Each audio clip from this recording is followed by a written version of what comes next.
The day my marriage blew up, I was sitting on my couch at 2:30 in the afternoon with a cold beer in my hand, and a woman I had never seen before was pounding on my front door like she wanted to break it off the hinges. When I opened it, she was holding a manila folder so tight her knuckles were white, and the first thing she said was, "Where is your wife?" The way she said it told me this was not confusion, not some mix-up, and definitely not something small. Up until that moment, I had been doing what a lot of married people do when they don't want to face what's right in front of them. I kept explaining everything away. My wife, Marissa, had started coming home later, maybe 3 months earlier. At first, it was easy to accept. A late meeting here, a showroom event there, a client dinner that ran long. Then 6 p.m. became 9, 9 became 10, and before long she was texting me not to wait up and walking through the door close to midnight like that was normal. Around the same time, she signed up for these cooking classes twice a week, which honestly made sense on paper because she couldn't cook to save her life. What didn't make sense was a cooking class that somehow ran from 6 p.m. to 11. Then her phone changed. She started locking everything, not just the screen, but individual apps too. She kept it face down all the time, even in the kitchen, even in bed, even when she went to the bathroom. And the calls got weird. We live in Ohio. It was freezing out, but she started taking calls in the garage at night, saying the house was too noisy, even though I was usually asleep by 9 because I had to be up at 5 for work. There were other things too, and looking back, they were almost insulting in how obvious they were. Her showroom supposedly started doing Saturday inventory every single weekend from noon until 8 p.m. She said everybody had to be there because they were reorganizing the warehouse, but somehow none of that overtime ever showed up on her paycheck. The one time I asked about it, she got instantly defensive and accused me of tracking her like her father used to. That shut me down fast because I never wanted to be the kind of husband who policed his wife. Then I noticed cash coming out of our joint account in amounts big enough to matter. When I asked, she said she was paying back her sister for an old loan I had never heard about, which made no sense because her sister lived in California. Why would you pay somebody back in cash across the country? But again, she turned it back on me. Said I was being controlling about money. We fought. She slept in the guest room for a week, and then, right when I started thinking maybe I had pushed too hard, she flipped. She got affectionate again. She made my favorite meals, suggested date nights, started touching me like we were getting back to normal after months of distance. I took that as a good sign. Now I know it was just guilt management. That Monday, I got home early because my crew finished a commercial job ahead of schedule. I showered, grabbed a beer, and sat down, enjoying the kind of quiet afternoon I never get. Then came the pounding on the door. The woman standing there looked like she had been crying for hours and was running on pure rage. She introduced herself as Paula Bennett, and before I could ask why she was at my house, she opened that folder and started laying photographs on my coffee table. Marissa and Paula's husband, Gavin, at restaurants. Marissa and Gavin kissing in his car. Marissa and Gavin walking into an apartment building together on dates and times I knew she had told me she was either at cooking class or at weekend inventory. Paula told me she found emails first because her husband left his account open on their home computer. Then she hired a private investigator after her gut told her there was more. I was still trying to process one affair when Paula pulled out another set of photos and said, "Your wife wasn't just sleeping around with my husband, she was seeing another guy too. A younger man. A contractor named Trent Holloway who delivered to her showroom." Before I could even ask another question, I heard a car pull into the driveway. Paula looked out the window, and so did I. Marissa had just come home, and the second she saw Paula's car, the color dropped out of her face. Marissa barely got her car into park before Paula was halfway down the driveway. I stepped outside with that folder still in my hand, and the whole thing turned into a public disaster in about 5 seconds. Paula was yelling at her, asking how long she thought she could keep sleeping with a married man and act like nothing would happen. Marissa kept saying, "This is insane," and "You need to calm down," which was a terrible move because it only made Paula louder. I didn't say much at first. I just stood there looking at my wife, then at the photos, then back at my wife, trying to match the woman I married with the one in those pictures. The neighbors were already watching. I could feel it. Curtains moving, front doors opening, people suddenly very interested in their mailboxes on a Monday afternoon. Marissa finally looked at me and said, "Calvin, let me explain." The problem was, by then, there was nothing left to explain. I was holding printed proof with dates, times, locations, and photos of her face clear as day. After Paula peeled out of the driveway, Marissa tried to come inside like we were still going to handle this privately. I blocked the doorway and told her not to step foot in the house. That was when she gave me the first line that made me realize how far gone she really was. She looked me dead in the face and said, "It's not that serious." I actually laughed, not because anything was funny, but because I couldn't believe a person could say that while I was holding pictures of her kissing somebody else in a car. Then she switched fast. First she said it started as friendship. Then she said Gavin understood her in a way I didn't. Then she blamed work stress. Then she blamed me being gone too much. In less than 2 minutes, she gave me 4 different explanations, which told me the truth was probably even worse. I asked her one direct question: how long? She hesitated just long enough to answer it without speaking. Long enough that it wasn't some stupid one-time mistake. Long enough that I knew this had been part of her routine. I went straight to our bedroom and started pulling her clothes out of the closet. She followed me through the house, crying now, but still trying to control the story. She kept saying we could fix this with counseling, that couples survive worse, that I was humiliating her by throwing her things onto the lawn where people could see. That last part really got me, because apparently embarrassing her in front of the neighbors was the line. Not the cheating, not the lies, not the double life. I carried armful after armful to the front yard while she tried to stop me. And then she made the mistake of getting angry instead of sorry. She told me I had no right to act like this because she had given me the best years of her life. I turned around and asked which part was supposed to impress me, the 6 months with Gavin or the 2 months with Trent. That stopped her cold. Her face changed right there. She thought I only knew about the married guy. The second affair hit her harder than the first, because it meant there was no version of this she could shrink down into a misunderstanding. She had been caught all the way. I called my brother Derek and told him to bring his truck. I didn't give him the whole story on the phone. I just said I needed him now. While I was waiting, Marissa ran to the home office and tried to grab her laptop and a few bags like she was about to stage some dramatic exit on her own terms. I told her she could come back later for work items when I had time to supervise it, because I wasn't letting her wander around my house touching paperwork, account statements, or anything else. That made her explode again. She started threatening divorce, started talking about taking half the house, half my business, everything she thought she was owed. I reminded her the house was mine before the marriage, the business was mine before the marriage, and that Ohio wasn't going to smile on 2 affairs backed by photos, emails, and a private investigator's timeline. Derek pulled up about 20 minutes later, took one look at the lawn full of clothes and the expression on my face, and didn't ask a single question. He just started helping me load her things into her car. Marissa tried one more move before she left. She grabbed my arm and said, very quietly, "You have no idea what I've been protecting you from." I looked at her and realized that was it. That was her last card. Not remorse, not honesty. A threat wrapped in mystery, like I was supposed to panic and beg for details. I pulled my arm away, told her to leave, and the second her taillights disappeared down the street, I called the locksmith and a divorce lawyer back to back. That first night alone in the house was worse than the driveway scene, worse than the folder, worse than hearing the truth out loud. Public humiliation burns hot and fast. Quiet is different. Quiet sits with you. Every room still looked like our life together, which somehow made the evidence on my coffee table feel even more obscene. I couldn't stop replaying the last few months in reverse and fitting the lies into place. The late meetings, the fake Saturday inventory, the sudden cooking classes that somehow lasted half the night. The cash withdrawals, the phone glued to her hand. The weird burst of affection right before everything blew up.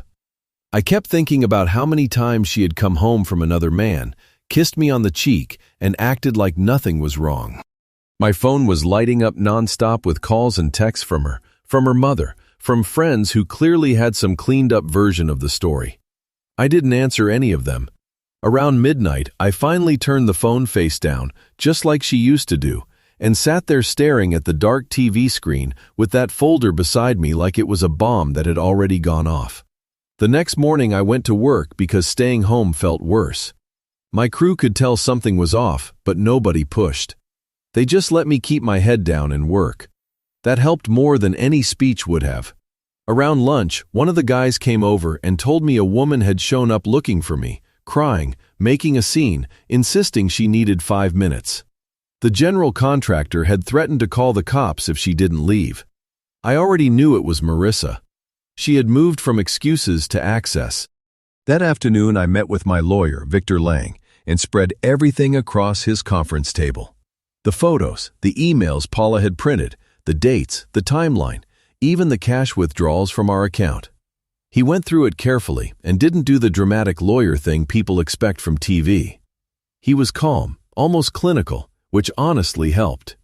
He said this was one of the cleaner adultery cases he had seen in a while because the proof wasn't vague and it wasn't built on suspicion. It was documented. He told me the house being mine before marriage mattered. The business being mine before marriage mattered. The fact that she had 2 separate affairs mattered even more because it undercut any attempt to sell this as one emotional mistake. He said he'd start drafting papers immediately and told me not to meet her alone, not to argue over text, and not to let guilt talk me into informal deals that could hurt me later. Walking out of that office, I felt terrible, but I also felt something I had not felt since Paula knocked on my door. I felt direction. By the time I got home, Marissa had switched from begging to performance. There were flowers on the porch, with a note tucked into the ribbon. I threw the whole thing in the trash without opening it. The next morning, my foreman called before I even got to the job site and said Marissa had come back again, this time earlier, trying to catch me before the crew got rolling. She argued with him in the parking lot, cried, accused him of keeping a husband from his wife, then keyed my work truck before she peeled out. We had security cameras, clear angle, clear plate, clear damage. When I sent the footage to Victor, he actually said, "Good, let her keep doing this." Not because he enjoyed it, but because every reckless thing she did made her harder to believe later. On Thursday, Paula called and asked if I wanted to compare timelines before our lawyers took the next step. We met at a diner off the highway because neither of us wanted a place that felt intimate or personal. She looked like I probably looked, tired, angry, wired, still running on disbelief. She told me Gavin had admitted the affair had been going on for about 6 months and said Marissa complained about me constantly, told him I was boring, predictable, married to my business. Paula also confirmed what I already suspected. The younger guy, Trent, was newer, maybe 2 months. That detail hit me harder than I expected, because it meant Marissa wasn't just carrying on one secret relationship. She was actively expanding the damage while still sleeping in my bed and making me dinner like nothing was wrong. On Friday, Marissa showed up at my house with her father, Russell, probably thinking a large angry man on my porch would push me into being reasonable. He started with the usual lines about marriage being hard, about adults working through rough patches, about not throwing away 9 years in 1 week. I let him talk for maybe 30 seconds, then I asked him, plain and simple, if he knew his daughter had been involved with 2 different men at the same time. He turned and looked at her, and for the first time since this started, I saw someone else watch her fail to answer. She stared at the porch boards and said nothing. Russell's whole posture changed. He didn't yell. He didn't defend her. He just walked back to his truck and drove away, leaving her standing there alone. Marissa started crying again, saying I had turned everyone against her. I told her I didn't need to turn anyone. The truth was doing the work for me. Then I went inside, locked the door, and started boxing up everything she had left behind. Because by that point, I was done arguing, done listening, and done pretending there was anything left to save. The next few days turned into a parade of smaller humiliations. The kind that would have sounded ridiculous if I had not been living them. Marissa stopped trying to win me back and started trying to wear me down. She used her mother, mutual friends, and even silence when it suited her. Then, just when I thought she had finally backed off, she showed up at the house with a police officer and said she needed to collect personal belongings. The cop looked tired before he even stepped onto the porch, like he had already decided this was one more domestic mess he needed to survive until the end of his shift. I let them in because Victor had already told me not to make a simple property retrieval into something messy. But I followed Marissa through every room, because by then I trusted her less than I trusted a stranger. She moved through the house like she still belonged there, opening drawers, checking closets, lingering in the bedroom too long, and trying to grab things she knew were not clearly hers. At one point, she put her hands on the flat screen in the bedroom and told the officer she had bought it. I pulled up the credit card statement on my phone and showed the date from 3 years earlier with my name on the purchase. The officer glanced at it, handed the TV remote back to me, and told her to stick to clothes, toiletries, and personal items. That was when she tried a different angle. She started crying to the officer about how I had thrown her out and cut her off. Like this whole thing had started because I woke up in a bad mood and decided to ruin her life. He barely reacted. He said this was a civil matter, not a counseling session, and reminded her he was there to keep the peace, not referee our marriage. Hearing that should have embarrassed her, but it didn't. She just shifted again. She started grabbing random decorative pieces from the living room, one of the rugs, a few framed prints, anything she thought would either cost me money or force an argument. I had receipts ready because I had spent most of the weekend gathering every document I could find. Piece by piece, she got shut down. Then, when the officer gave her 15 more minutes and told her they were leaving after that, she stepped close to me in the hallway and lowered her voice like she was about to reveal something important. She said she was pregnant. I looked at her for a second, and then I laughed out loud. I could not help it. Not because pregnancy is funny, but because the timing was so shameless, so obviously tactical, that it told me everything about where her head was. I said, "Congratulations. I hope you figure out who the father is." Her face changed instantly. The officer heard enough to turn his head, and when she realized the lie had failed, she admitted she was not pregnant at all. She just thought it might slow things down. Even he shook his head at that. After she left with 2 suitcases and a couple trash bags full of clothes, the calls started changing. Her mother, Elaine, called me later that afternoon, and for the first time since this began, someone from Marissa's side sounded more disgusted than defensive. She said Marissa had finally told the full story, or at least enough of it, and that she was ashamed of her. I told her I wasn't looking for apologies from the family, but Elaine kept talking anyway. She said Marissa was staying with a cousin across town and sleeping on a pull-out couch. She also warned me that Marissa had started reading online about alimony and thought she could claim she supported my career growth. That almost made me laugh too. I had started my business years before I met her. If anything, I built my schedule around the spending habits she called standards. Elaine also told me something else that stuck with me. She said this was not the first time Marissa had blown up a relationship and then tried to rewrite the story afterward. That was not a full confession about her past, but it was enough to make me realize I probably had not married a woman who changed. I had married a woman who had simply not been caught this badly before. A day later, Marissa's job started collapsing too. Her showroom manager called the house asking if I knew where she was because she had missed several shifts and stopped answering messages. I told him I was no longer involved in her schedule. Then, as if the week had not already done enough, Trent called me. He sounded young, nervous, and very aware that he had inserted himself into a disaster bigger than he could handle. He said he did not know she was married at first because she never wore her ring at work and told him we were basically over. He said she pursued him hard and made it sound like I was just some distant roommate she had not legally untangled from yet. I asked him why he thought any of that helped me. He kept trying to explain himself, like maybe if he sounded guilty enough, I would make him feel better. I told him I did not care whether he was stupid, selfish, or both, and that if he ever contacted me again, it would be through a lawyer.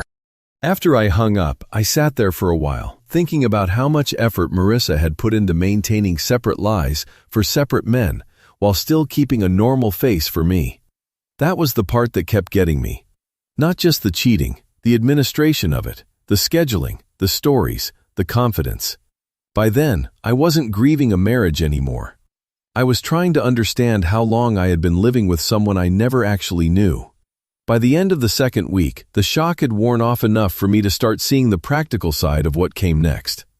I stopped walking room to room looking for ghosts and started making decisions. The house was the first one. I had bought it before the marriage, and legally it was safe, but emotionally it was done. Every room had some memory attached to it, and too many of those memories now had a second version underneath them. A dinner she came home late for. A Saturday she said she was at inventory. A week she acted extra loving because she was trying to keep me calm while she was running around with 2 other men. I called a realtor and told her I wanted to list it as soon as the timing made sense. She came by 2 days later, walked the property, and said the market was strong enough that I could probably move it fast. For the first time since all this started, the future looked like something I could physically build instead of something I just had to survive. I started cleaning out the garage that weekend, mostly because I needed something to do with my hands. Marissa had boxes stacked in the back from before we got married, and I was sorting out what needed to be returned, stored, or thrown away. That was when I found a plastic bin full of her old college notebooks and journals. I almost left them alone because I did not need more poison in my head, but curiosity got the better of me. I opened one, then another, and within 5 minutes I understood something that made the whole thing even colder. This was not some sudden unraveling of a stable person. This was a pattern. Entry after entry talked about overlapping relationships, juggling men, losing interest when things got predictable, enjoying the attention of being wanted by more than one person at once. Different names, same behavior. She had written about lying like it was a talent, not with shame, almost with pride.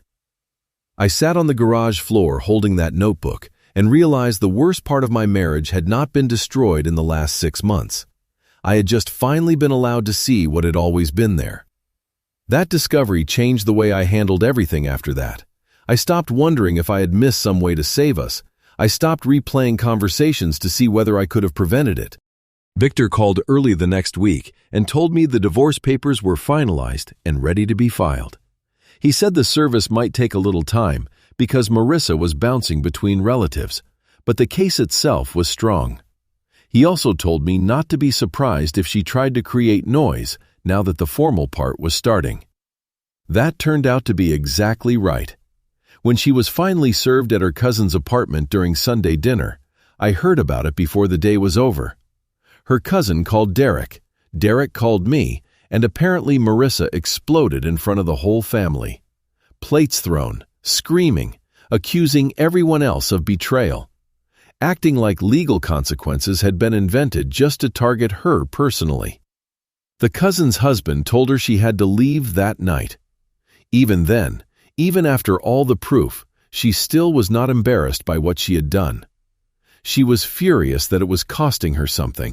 Once the papers were filed, she shifted into formal nonsense.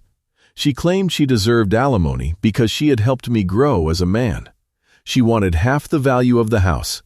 She hinted that I had been emotionally abusive, which was rich, coming from someone who had been running 2 affairs while eating dinner in my kitchen. Victor handled most of it, and that alone was worth every dollar I paid him. He kept things tight, factual, boring in the best possible way. Receipts, property history, business formation documents, timeline of the affairs, security footage of her damaging my truck, statements from the officer who came for the property pickup. Every time she tried to turn the case into a cloud of emotion, he dragged it back into documents and dates. Meanwhile, Paula told me her divorce was moving along a similar track, and the more we compared timelines, the more obvious it became that Marissa had not just lied often. She had built her entire life around managing impressions. Different version for me, Different version for Gavin. Different version for Trent. Different version for her family. Different version for work.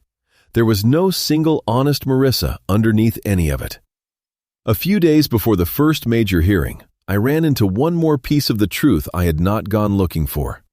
Elaine called and asked if I wanted to know where Marissa had landed after burning through the cousin's couch. I said no at first, but she kept talking anyway.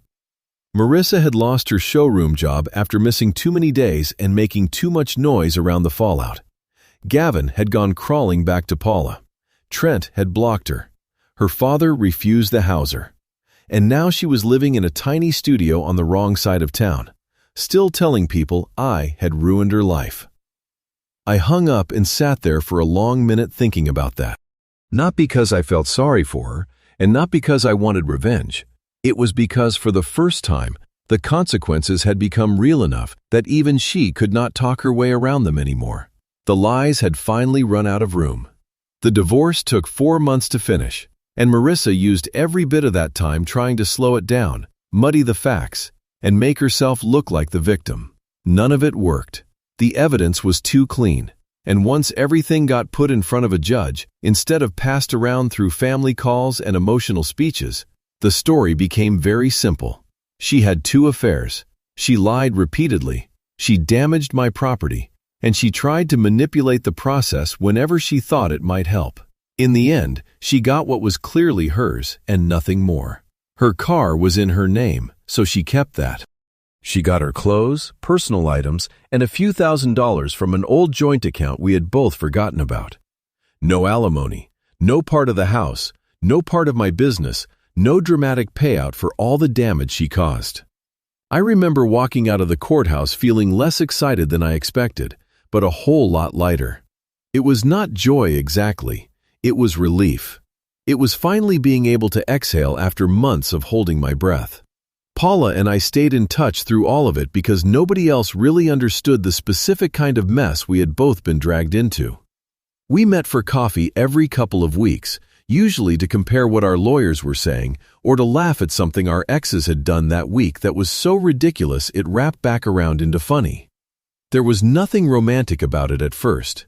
If anything, both of us were too tired and too careful for that. But once the divorces were over and life started feeling normal again, I realized those conversations had become the easiest part of my week. She got it without me having to explain the whole backstory every time. She also was not interested in being rescued, which mattered to me more than I expected. She rebuilt her own life the same way I rebuilt mine, quietly, piece by piece, without turning healing into some performance. About 6 months after the divorce, I ran into Marissa at a gas station. She looked rough, older somehow, like the stress had settled right into her face. She tried to start a conversation, but I paid for my gas, got back in my truck, and left. That was the moment I knew I was really done, because I did not feel rage anymore. I did not even feel curiosity. I felt nothing. A few months after that, I sold the house and bought land outside the city. I built a smaller place exactly how I wanted it. Nothing flashy, just clean, practical, and finally mine in a way that felt peaceful again. My business expanded too. Without someone draining money, attention, and energy out of my life, I had more room to think clearly and grow. I added crews, upgraded equipment, and started saying yes to bigger jobs I might have passed on before. Somewhere in the middle of all that, Paula and I stopped pretending we were just 2 people trading legal updates. We started dating slowly, carefully, with a lot more honesty than either of us had been given in our marriages. We both knew what red flags looked like by then, and we both knew what it cost to ignore them. A year after our divorces, we were together for real. 2 years after that, we got married in a small ceremony with family and close friends. Nothing overdone, no big show. Just 2 people who had already learned the hard way that the real thing does not need that much decoration. Looking back now, the worst day of my life was the day Paula showed up at my front door with that folder in her hands. I would never pretend otherwise. But it was also the day I finally stopped living inside a lie I did not know I was defending. That matters. A lot of people blame themselves when they get cheated on. Like if they had worked less, noticed more, asked better questions, loved harder, somehow the outcome would have changed. I do not believe that anymore. People who live double lives do not need a reason. They need opportunity, secrecy, and someone willing to doubt themselves instead of doubting the lie. Once I understood that, moving forward got easier. Not fast, not painlessly, but easier. If this story hit you in any way, I'd really appreciate it if you liked the video, shared it with someone who might need it, and subscribed for more stories like this. And I'm genuinely curious what you think. At what point would you have stopped believing Marissa's excuses? Would you have handled the driveway confrontation differently? And do you think people like her ever really change after getting caught?